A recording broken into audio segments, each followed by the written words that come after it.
नमस्कार। आप सभी का स्वागत है हमारी आज की इस वीडियो में। आज की इस वीडियो में हम आपको कबीरदास जी के ऐसे दोहे के बारे में बताने जा रहे हैं जिसमें उन्होंने जीवन की अनमोल सीख, बदलाव की प्रक्रिया और आत्मा की वास्तविकता का प्रतीक के बारे में जानकारी दी है। तो चलिए हम आपको पहले उस दोहे के बारे में बताते हैं और उसके बाद दोहे का अर्थ और उसकी शिक्षाओं का विश्लेषण की जानकारी आपको इस वीडियो के अंदर देने की पूरी कोशिश करते हैं। तो दोहा कुछ इस प्रकार है। माटी कहे कुम्हार से, तू क्या रौंदे मोए, एक दिन ऐसा आएगा मैं रौंदूंगी तोए। जी हाँ, यह दोहा प्रकृति, जीवन, परिवर्तन और आत्मा की अनंतता का प्रतीक है। इसमें माटी बल्कि मिट्टी से कहा गया है कि तू मुझे क्या मोड़ रहा है, और कह रही है कि एक दिन ऐसा आएगा कि मैं तुझे रौंदूंगी, अर्थात तुम्हारे द्वारा बनाए गए रूप और आकार को छोड़कर अपनी अपनी असली पहचान में लौट जाओगी। यह दोहा अपने आप में जीवन का सार, परिवर्तन का नियम और आत्मा की अमरता का संदेश समेटे हुए है। तो चलिए हम इस दोहे के पहलू को विस्तार से समझने की कोशिश करते हैं। माटी और कुम्हार का प्रतीक। माटी यानी मिट्टी, जो जीवन का आधार है और सबसे प्राचीन पदार्थ है। यह जीवन के मूल तत्व का प्रतीक है। कुम्हार यानी बढ़ई या कलाकार, जो मिट्टी से मूर्ति, बर्तन या अन्य वस्तुएं बनाते हैं। यहाँ मिट्टी और कुम्हार के बीच संवाद से जीवन का एक बड़ा संदेश छुपा हुआ है। माटी का प्रतीक। माटी को अक्सर जीवन, प्रकृति और आत्मा का प्रतीक माना जाता है। यह स्थिर, नश्वर और परिवर्तनशील दोनों है। मिट्टी का जीवन में बहुत महत्व है क्योंकि यह हमारे शरीर का मूल तत्व है और जीवन के प्रति हमारी जड़ता और स्थिरता का प्रतीक है। कुम्हार का प्रतीक। कुम्हार का काम मिट्टी को आकार देना होता है। वह मिट्टी को अपने हाथों से आकार देता है, उसे सुंदर बनाता है, परंतु वह मिट्टी का असली रूप नहीं होता। वह सिर्फ एक माध्यम है जो मिट्टी को जीवन देता है। यह जीवन में कर्म, परिवर्तन और परिश्रम का प्रतीक है। संवाद का अर्थ। यह संवाद एक तरह से जीवन के स्वरूप का परिचय कराता है।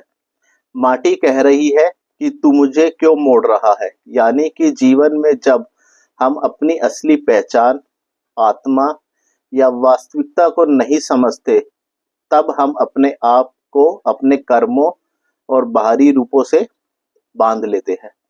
कुम्हार भी मिट्टी को आकार देता है, परंतु वह मिट्टी का असली स्वरूप नहीं है। अब हम आपको जीवन का परिवर्तनवादी स्वभाव के बारे में कुछ बताना चाहेंगे। यह दोहा जीवन के परिवर्तनशील स्वभाव का ही प्रतीक है। मिट्टी जैसे जीवन को वस्तु कभी स्थिर नहीं रहती, वह रूप बदलती रहती है। समय का परिवर्तन।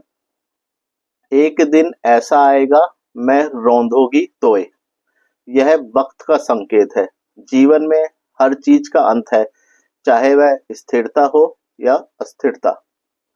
समय जब गुजर जाता है तो सब कुछ बदल जाता है। आत्मा का अमरत्व।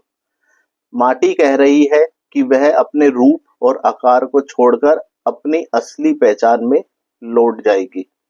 यहाँ आत्मा का संदेश है कि हमारे शरीर और आत्मा की आकृतियां क्षणिक है, लेकिन हमारी आत्मा अमर है। आत्मा और शरीर का भेद। यह दोहा शरीर और आत्मा के बीच भेद को भी दर्शाता है। शरीर का परिवर्तन। शरीर भी मिट्टी से बना है और यह जन्म से मृत्यु तक बनता और मिटता रहता है। कुम्हार जैसे शरीर हमें जीवन देता है, परंतु शरीर का अंत निश्चित है। आत्मा का अमर स्वरूप।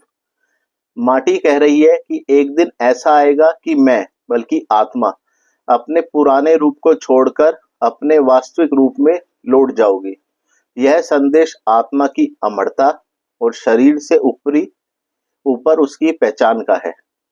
जीवन की सीख, परिवर्तन और आत्मा का जागरूकता। यह दोहा हमें जीवन में बदलाव, आत्मा की पहचान और कर्म की अनिवार्यता का संदेश देता है। परिवर्तन का स्वाभाविक नियम, जीवन में हर वस्तु का अंत है। अधिकतर हम अपने बाहरी रूप और सांसारिक सुखों में उलझे रहते हैं, परंतु अंत में हमें अपनी आत्मा का स्मरण करना चाहिए या रहना चाहिए। आत्मा की पुकार, माटी की यह पुकार हमें याद दिलाती है कि हम भी एक दिन अपने वर्तमान रूप को छोड़कर अपनी आत्मा की ओर लौटेंगे। इसलिए हमें अपने जीवन को सही दिशा में जीना चाहिए, कर्म करना चाहिए और अपने आंतरिक स्वभाव को समझना चाहिए। कर्म का महत्व, कर्म हमारे जीवन का मुख्य आधार है। जैसा हम कर्म करते हैं वैसा ही हमारा भविष्य बनता है। इस दोहे में यह संकेत है कि जैसे मिट्टी अपने रूप में बदलेगी वैसे ही हमें अपने कर्मों का फल मिलेगा। जीवन का दर्शन, हर वस्तु का अंत और नई शुरुआत। यह दोहा जीवन के अंत और नई शुरुआत का भी प्रतीक है। जीवन का क्षणिक स्वभाव, सब कुछ क्षणिक है। सुख दुख, जन्म मृत्यु, सुख दुख का चक्र अनंत है। आत्मा का शाश्वत स्वरूप, आत्मा का स्वरूप शाश्वत है, जो शरीर का अंत होने के बाद भी जीवित रहता है। इस दोहे की शिक्षाएं और जीवन में पालन, यह दोहा हमें कई शिक्षाएं देता है जिनका जीवन में पालन कर हम बेहतर बन सकते हैं। हमें अपने शरीर और आत्मा का भेद समझना चाहिए। शरीर अस्थायी है पर आत्मा शाश्वत है। हमारे कर्म ही हमें हमारे अंतिम लक्ष्य की ओर ले जाते हैं। अच्छे कर्म से हम अपने जीवन को सार्थक बना सकते हैं। जीवन में परिवर्तन स्वाभाविक है, इसे स्वीकार करना और उससे सीखना चाहिए। आत्मा की ओर ध्यान देना चाहिए क्योंकि वही हमारी असली पहचान है। सुख संपदा या बाहरी वस्तुओं से नहीं बल्कि आत्मा की शांति और जागरूकता में जीवन का उद्देश्य छुपा हुआ है। अब हम आपको इस दोहे का निष्कर्ष बताने जा रहे हैं। कबीर दास जी का यह दोहा जीवन का एक अमूल्य दर्शन है। यह हमें सिखाता है कि जीवन की सच्चाई हमारी बाहरी दिखावट या सांसारिक वस्तुओं में नहीं बल्कि हमारी आत्मिक जागरूकता और कर्म में है।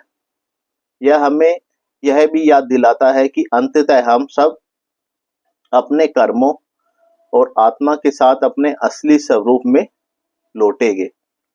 अंततः जीवन का मुख्य उद्देश्य अपने कर्मों को सुधारना, आत्मा का जागरूक होना और अपने स्वभाव को समझना है।